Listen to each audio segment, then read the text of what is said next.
Daniel, écoutez Amarim, donc pendant le Pérek Yudbet, nous sommes à la 11e ligne, au début de la ligne. Achmaud vatzut nefesh elokit. Avec le Pérek Yudbet, l'Admor Zaken nous donne la définition du Benoni, et c'est un Pérek essentiel, c'est l'objectif que nous voulions atteindre. Tous les Pérekim précédents venaient que nous apporter des informations pour nous préparer à une compréhension plus précise et sûre de ce qu'est un Benoni. Et nous allons ensuite expliquer comment devenir un Benoni. Je répète en 2 mots. Benoni, c'est quelqu'un qui de l'extérieur ressemble au tzaddik. Ne fait jamais de haverot, ni en pensée, ni en parole, ni en action. À l'intérieur, il ressemble à un rachat. C'est-à-dire qu'il y a une guerre profonde entre le nefesh elokit et le nefesh abamit, c'est à l'intérieur, ça ne se voit pas de l'extérieur. Jamais le mal ne prend le contrôle, contrairement au rachat. La différence avec le tzaddik, c'est que le tzaddik, lui, n'a plus besoin de lutter. Le mal est batel vekafouf. Nous avions dit dans le Perek Yud. Le mal est effacé, annulé, complètement soumis au bien qui est en lui. Alors que chez le rachat, le mal est en position de force et il arrive plus ou moins fréquemment à le faire fauter. Chez notre Benoni, le mal est là à l'intérieur, mais jamais il ne réussit à le faire fauter. Ce que veut dire tout de suite l'Admor Zaken. Même si à l'extérieur, nous avons dit la dernière fois, tout est en ordre, nous avons expliqué, il n'a jamais fait de Haverot, et il ne fera jamais de Haverot. Il ne fera jamais de Haverot, ça voulait dire, je reprends ce que j'ai dit la dernière fois, que dans la situation présente, il ne peut pas envisager de refaire une Havera. Il n'a jamais fait de Haverot, qu'est-ce que ça veut dire? J'ai peut-être pas suffisamment insisté la dernière fois. Il n'a jamais fait de Haverot, ça veut dire quoi? Ça veut dire qu'il a fait tchouva, il les a regrettés. Mais il les a regrettés vraiment, sincèrement, complètement et définitivement. Parce que si c'est pas le cas, alors Havera, Goreret Havera, qu'est-ce que ça veut dire? Une Havera laisse une marque, une trace. Je ne parle pas de celle qu'elle laisse dans le corps, je parle de celle qu'elle laisse dans le nefesh. Au niveau de notre nefesh, ça laisse une marque. Lorsque nous disons que Havera, Goreret Havera, qu'est-ce que ça veut dire? Ça veut dire que une fois que j'ai sombré, j'ai fait une Havera, du coup, cette Havera, je suis enveloppé, la fato disent nos maîtres, la Havera vient m'envelopper et elle me retient. Ça veut dire quoi? Elle m'attire comme un aimant. Havera, goreret, Havera. Et une Havera peut en entraîner une autre. Donc quelqu'un peut très bien avoir fait tchouva, mais pas complètement. La Havera l'attire encore un peu. Ça le tente encore. Alors, il essaie de se contrôler. Parfois, il va y arriver, parfois, il ne va pas y arriver. Notre Benoni a fait une tchouva tellement complète et sincère. Il a des regrets tellement profonds que, non seulement, bien sûr, on le lui a pardonné, ça ne rentre pas en ligne de compte, mais même la trace de la Havera, qui aurait pu l'attirer encore, a aussi disparu. Et c'est ce que voulait dire l'Admor Zaken lorsqu'il disait « Lo avar avera miyamav ». Il n'a jamais commis de faute. Ça veut dire que, bien sûr, la faute lui a été pardonnée parce qu'il a fait tchouva, mais c'est comme s'il n'en avait jamais commise. À ce point, sa tchouva a été sincère et profonde, qu'il a complètement quitté les chalot atuma, le domaine du mal dans lequel il a plongé lorsqu'il a fait cette Havera, et du coup il n'est plus concerné par cette idée de Havera goreret Havera. Et donc l'Admor Zaken nous dit, je reprends la ligne 11, Achmod vatzmut nefesh elokit. L'essence du nefesh elokit, c'est-à-dire chez Nesser Prinoter, les 10 facultés de l'âme dont nous avons parlé dans les premiers prakim. Ils ne sont pas seuls à dominer la petite ville qui représente le corps, Kim beitim zumanim, sauf à certains moments. Ça veut dire qu'en pensée, en parole et en action, tout se passe bien. Jamais il ne pensera mal, notre Benoni, jamais il ne parlera mal, jamais il ne fera quelque chose de mal. Et nous avons dit qu'à l'intérieur, c'est la guerre. Une guerre qui n'apparaît pas à l'extérieur. Mais comme dans toutes les guerres, la guerre n'est jamais un conflit permanent, 24 sur 24, 7 sur 7. Il y a des moments de bataille, il y a des moments où on prend des forces. Eh bien, ça va se passer un peu de la même façon pour la guerre que mène notre Nefesh Abamit contre notre Nefesh Elokit chez notre Benoni. Il y aura des moments de guerre, et il y aura des moments où notre Nefesh Elokit va reprendre des forces.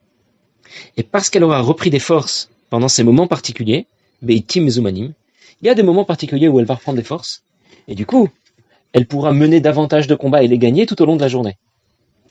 Il aura plus de réussite ensuite lorsqu'il aura su saisir l'opportunité de ces moments particuliers qui vont lui donner plus de force. Alors, que sont ces moments? Quels sont ces moments particuliers où le Nefesh Elokit recharge ses batteries, où il va devenir plus fort à l'intérieur, où le Nefesh Abahamit n'osera même plus dire la moitié d'un demi-mot. C'est le moment de la tfila. Comme dit tout de suite l'Admor Zaken, regardez dans les mots. Comme au Bishat Kriyat Shema Tfila. Le moment de Kriyat Shema, le moment de la tfila, ce n'est pas seulement le moment où on présente à Kadosh Baruch Hu nos doléances. Voilà de quoi j'ai besoin, voilà ce qui me manque, voilà pourquoi je suis pas content, voilà ce qui me va, voilà ce qui me va pas. Le moment de Kriyat Shema, le moment de la tfila, alors c'est le moment de la tfila d'une manière générale. Mais le moment de Kriyat Shema en particulier, nous avons l'idée que le moment essentiel de la tfila, c'est la Hamida. D'après la Lacha, au moins, voilà, quelqu'un qui aurait fait la Hamida, il est quitte de l'obligation de prier. Shmona Esrei. Ici, la Zaken va insister sur Kriyat Shema, sur la lecture du schéma, parce que concernant les forces que va prendre le Nefesh HaElokit, le moment de la tfila le plus puissant sera celui de Kriyat Shema. Alors il dit tout de suite, je vais d'abord le lire, ensuite je vais expliquer. Shishat mochin de gadlut le mala. Je vais traduire déjà mot à mot. C'est le moment de Kriyat Shema, le matin, et le moment de la tfila. On appelle ça mochin de gadlut. L'intellect supérieur. Les malas en haut. Alors, vegam les mata. Shata kosher lechol adam. C'est un moment propice pour chacun. She'az mekacher chabat shelo lachem. Où il va pouvoir connecter et réfléchir à Kadosh Baruch Hu. La migdato bigdolat ensof Baruch Hu. Approfondir ses réflexions au sujet de la grandeur de Dieu. Ou l'horaire et ta'ava kirishpesh bechalal aimani. Et éveiller un amour très fort pour Akadosh Baruch Hu, celui qu'il s'est développé du côté droit du cœur, là où réside le Nefesh HaElokit, Shiblibo dans son cœur, Davkabo, et vouloir s'attacher à Dieu, Bekiyum Torah Mitzvoter Me'ava, vouloir pratiquer Torah Mitzvot avec amour. Bien, je vais reprendre. Qu'est-ce que ça veut dire Mochin de Gadlut? L'intellect supérieur. Je vais d'abord expliquer ce que ça veut dire en bas, dans notre monde, et ensuite on va essayer de comprendre ce que ça veut dire en haut. Parfois il arrive que les individus se disputent. Pourquoi ils se disputent? Parce qu'ils ne sont pas capables d'accepter les idées des autres. Pourquoi ils ne sont pas capables? Après tout, la diversité fait la richesse, etc. Pourquoi ils ne sont pas capables? Parce qu'ils ont ce qu'on va appeler mochin de katnut. Ils ont un esprit fermé, un esprit petit. Et comme l'esprit est petit, alors il rend petit aussi nos sentiments, et on est capable de supporter personne. Quelqu'un qui n'est pas d'accord avec moi, je l'accepte pas, je le supporte pas, je veux même plus lui adresser la parole. Quelqu'un qui, au contraire, va avoir mochin de gadlut, ça veut dire une intelligence plus développée, un esprit plus large. Lui pourra tout supporter. Il peut supporter une thèse et une antithèse. Lui est d'accord, l'autre n'est pas d'accord. On peut en discuter, on peut en parler sans se mettre en colère. Même si on n'est pas d'accord, on peut quand même en parler. C'est ce qu'on appelle mochin de gadlut. Ça veut dire que celui qui aura mochin de gadlut, c'est celui qui a une intelligence suffisamment libre, ouverte, développée pour pouvoir tout supporter. Comment traduire cela maintenant les malas, dans les sphirot elionot, dans les attributs divins qui régissent la création? Lorsqu'on parle de mochin de gadlut, on parle donc d'un moment de la journée, et c'est le moment de la prière du matin, où il y a un gilouï, une révélation divine supérieure.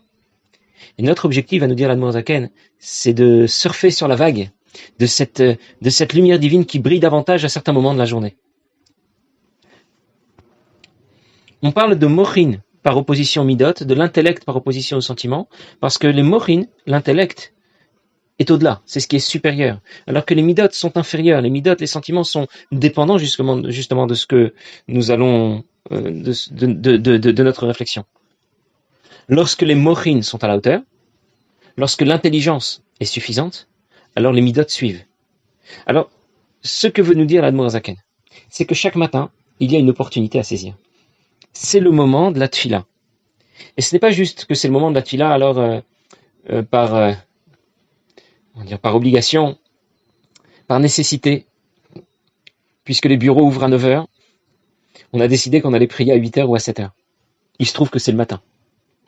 À la base, la tfila, même si c'est les vacances ou quelqu'un qui travaillerait seulement à 4h de l'après-midi jusqu'à minuit, eh bien, il y a un intérêt particulier à prier le matin, parce que le matin se révèle ce que nous avons appelé ici mochin de gadlut, un gilouï, quelque chose de supérieur.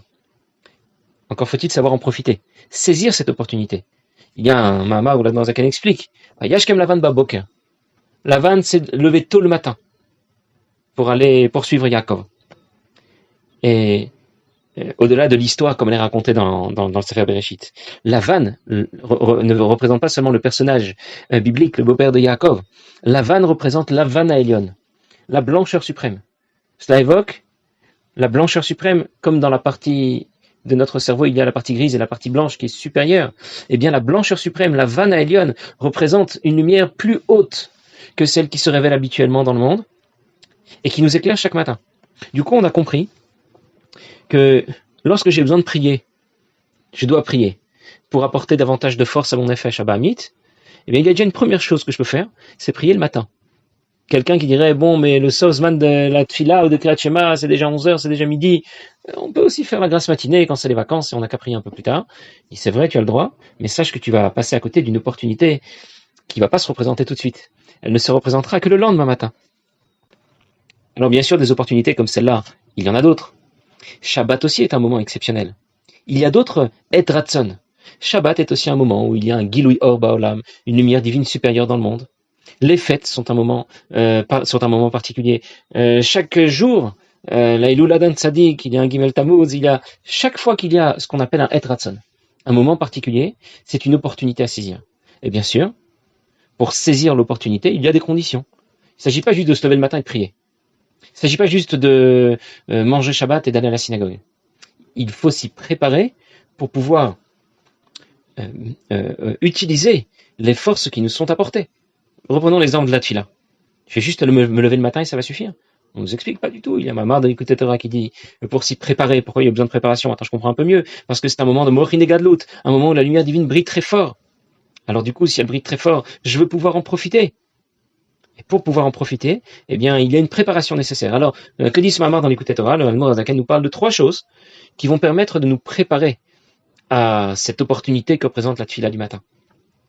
La première chose, c'est de donner la tzedaka avant la tfila, et c'est le Rabbi le répète plus d'une fois dans les lettres qu'il a envoyées, plus dans les réponses qu'il a envoyées. La deuxième préparation, c'est de se tremper dans un mikveh avant la tfila. Et la troisième préparation, c'est d'apprendre la chassidoute. Alors bien sûr, du coup, si j'apprends la chassidoute, et si j'apprends longtemps la chassidoute, je risque de prier un peu plus tard, et dans la mesure où j'ai commencé à 6h du matin, pas à 11h30, alors je profite, je suis toujours sur la même vague, l'opportunité de Vayash Kem Lavan Baboker. Et dans ce cas, si ma tfila se prolonge un peu, et si elle a commencé un petit peu plus tard, ce n'est pas un drame. L'essentiel est que je puisse profiter de l'opportunité et de la lumière qui brille le matin. Alors parlons juste un peu plus en détail de la tfila. L'Admor Zaken nous parle de tfila de Kriyat Shema. Mais avant d'y arriver, on voit que les Chachamim nous ont déjà proposé une préparation. On ne commence pas la tfila au Kriyat Shema et à la Mida. On voit bien qu'il y a des brachot de Kriyat Shema avant et après. Et puis encore avant, il y a des psuké des Imra, il y a des Teilim que l'on dit. Comme dit le Shnei Luchot Abrit à Kadosh, que celui qui dit des Teilim avant la tfila, eh bien, cela annule tous les Mekatregim, toutes les forces du mal. On a compris maintenant de quoi nous avons besoin et pourquoi c'est absolument nécessaire de dire ces psuké des Imra. D'ailleurs, des Imra veut dire, ça vient du mot les Amer Haritzim, de couper les mauvaises herbes. Comme quelqu'un qui serait dans la jungle et qui est en train de couper des mauvaises herbes. Ta neshama est enchaînée, elle s'est prise dans les lianes de la jungle. Et le moment de la tfila sera le moment où tu vas t'en débarrasser. Les Amerarisim, Psouk et des Imra. Et puis il y a d'autres puisque la tfila est comparée dans le Zohar à un moment de lutte, un moment de guerre. Shatzlot à Shatkrava, dit le Zohar. Et pour pouvoir mener à bien cette guerre, il nous faut un bouclier, il nous faut une épée, il nous faut un arc.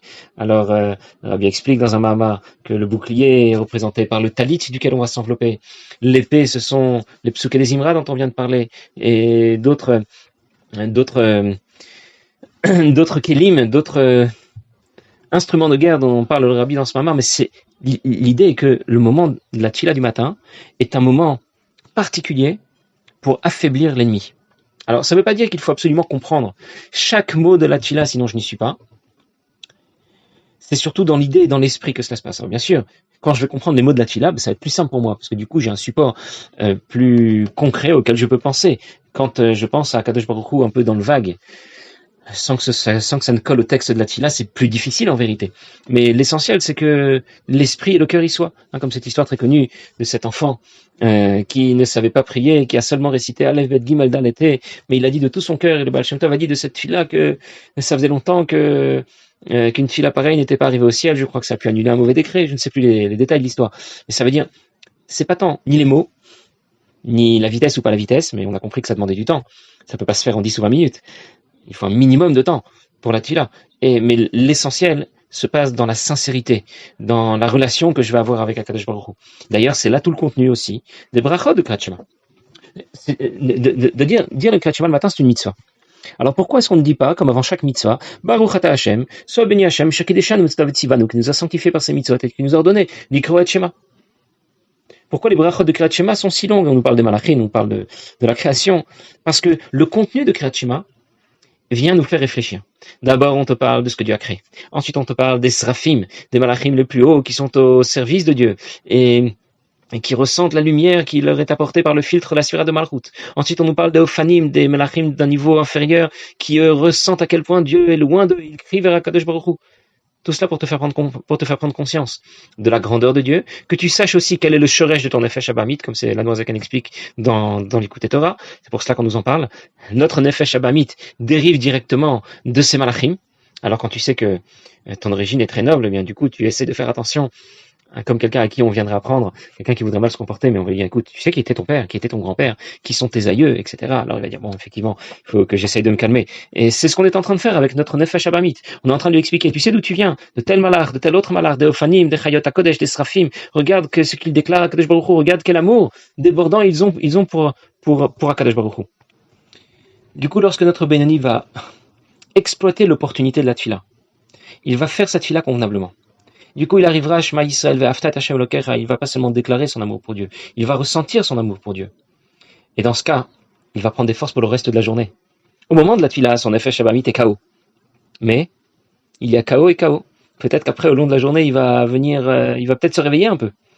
Mais si ta tefila était à la hauteur, alors tu vas te rappeler tout au long de la journée. Tu vas voir une mezouza, tu vas te rappeler de ce que tu as pensé le matin. Tu vas voir un sefer, tu vas te rappeler de ce que tu as pensé le matin, etc. Et dans ce cas, cela va t'aider tout au long de la journée. Pour ça que la tefila du matin est tellement primordiale. Pour ça que c'est une tefila qui n'est pas comme les autres. Parce que c'est elle qui va conditionner le reste de la journée. Qui gagnera les différents combats qui ont lieu aujourd'hui? Le nefesh elokit ou le nefesh abamit, ça dépend comment tu as prié ce matin. Imaginez quelqu'un qui a économisé de l'argent et il veut s'acheter un certain produit. Et tout à coup, il découvre qu'il y a un autre produit qui est bien supérieur. Alors, il oublie complètement le premier. Ça m'intéresse même plus. De la même façon, notre nefesh abamit est intéressé, profiter de la vie, profiter de ce monde, se faire plaisir. Mais si au moment de la tefila, j'arrive à être suffisamment convaincant, fort, lui montrer tout l'amour que j'ai pour Akadosh Baruch Hu, alors l'amour pour les choses de ce monde ne l'intéressera tout simplement plus. Alors bien sûr, le problème pour notre Benoni, c'est que le mal ne se réveille pas tout de suite, qu'il ne se réveille pas dans les prochaines minutes, moins pas dans les prochaines heures, que la portée de l'inspiration de la tefila du matin nous accompagne tout au long de la journée. Le Mashpia Ben Kasselman donnait l'exemple suivant pour expliquer ce qui se passe chez notre Benoni, mais cette fois après la tefila, pendant la tefila, après la tefila. Il donne l'exemple de quelqu'un qui se promène en forêt. Et il a trouvé un serpent congelé. Apparemment, il faisait très froid, le serpent n'a pas apprécié. Apparemment, il est complètement congelé, il ne bouge pas, il est dur comme du fer. Alors il s'est dit, tiens, je vais le ramener à la maison, peut-être que mes enfants vont pouvoir jouer avec. C'est un jouet comme un autre. Alors il l'a mis dans sa poche. Sauf que dans sa poche, le serpent a fini par se réchauffer et il a fini par le mordre. Eh bien, c'est la même chose pour notre Benoni. Au moment de la tefila, notre Benoni, le nefesh abamit de notre Benoni est endormi. Il est congelé. Mais après, il est tout à fait possible qu'il reprenne le dessus. Et donc, en fonction de combien tu l'as congelé le matin? Est-ce que tu l'as congelé à moins 5 ou à moins 50? Eh bien, tu auras un résultat différent tout au long de la journée, en fonction de ce que tu auras pu réaliser pendant la tefila du matin.